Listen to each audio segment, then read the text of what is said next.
कक्षा 10वीं विषय राजनीति विज्ञान। इसमें हम आज पहला पाठ संविधान की प्रगति यह पढ़ने जा रहे हैं।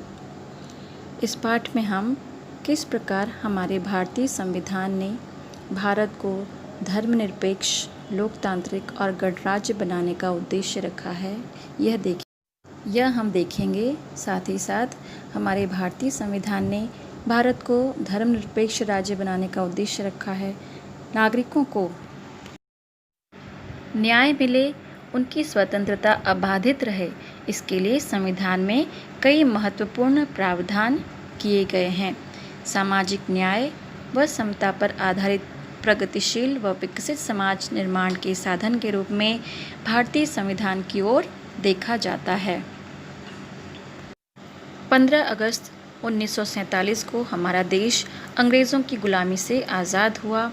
देश में एक नए युग का उदय हुआ और हमारे देश की कमान हमारे देश के सबसे पहले प्रधानमंत्री जवाहरलाल नेहरू ने संभाली। इसके पश्चात भारतीय संविधान के अनुसार 26 जनवरी 1950 से शासन चलाना प्रारंभ हुआ। संविधान सभा ने संविधान की प्रारूप समिति, जिसके अध्यक्ष डॉक्टर बाबा साहब आम्बेडकर थे, इन्होंने संविधान का प्रारूप तैयार किया और इस प्रकार देश 26 जनवरी 1950 से एक लोकतांत्रिक गणराज्य बन गया। तब से लेकर आज तक संविधान के आधार पर जिस प्रकार की शासन व्यवस्था रही है, उसके द्वारा भारतीय लोकतंत्र का व्यापक होता गया प्रारूप भारत की राजनीतिक प्रक्रिया में हुए महत्वपूर्ण परिवर्तन और सामाजिक न्याय तथा समता को स्थापित करने की दृष्टि से जो कदम उठाए गए, हम इस पाठ में उसे समझेंगे।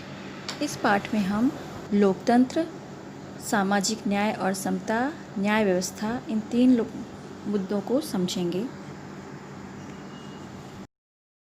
सबसे पहले हम लोकतंत्र के बारे में समझेंगे। लोकतंत्र का सबसे पहला पॉइंट है राजनीतिक परिपक्वता।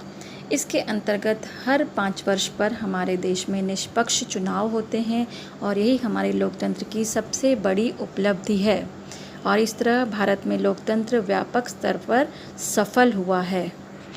देश में संविधान लागू होने के पश्चात हमारे देश के सबसे जो पहले आम चुनाव हुए वे 1951 में हुए और तब से लेकर आज तक हमारे देश में जनता अपने ऊपर शासन करने के लिए प्रतिनिधियों को इन्हीं चुनाव के माध्यम से चुन करके संसद में भेजती है और इस प्रकार हमारा देश विश्व का सबसे बड़ा लोकतांत्रिक देश माना जाता है। अब हम लोकतंत्र के अंतर्गत दूसरा पॉइंट देखेंगे, जो है मताधिकार। भारतीय संविधान में वयस्क मताधिकार का प्रारंभ किया गया था, परंतु अंग्रेज़ों के ज़माने के जो कानून थे वे स्वतंत्रता पूर्व काल के जो भी मताधिकार को संकुचित करने वाले कानून थे उन्हें नष्ट किया गया तथा स्वतंत्र भारत के देश में सभी भारतीय स्त्री पुरुष जो 21 वर्ष की आयु पूर्ण कर चुके थे उन्हें संविधान द्वारा मतदान का अधिकार दिया गया। इस अधिकार को और भी ज़्यादा व्यापक करके मतदाता की आयु 21 वर्ष से 18 वर्ष तक की गई और इसके फलस्वरूप स्वतंत्र भारत की युवा पीढ़ी को मतदान का अधिकार प्राप्त हुआ और इस प्रकार अधिकाधिक मतदाताओं की संख्या बढ़ी और इसीलिए भारत को विश्व का सबसे बड़ा लोकतंत्र कहा जाता है।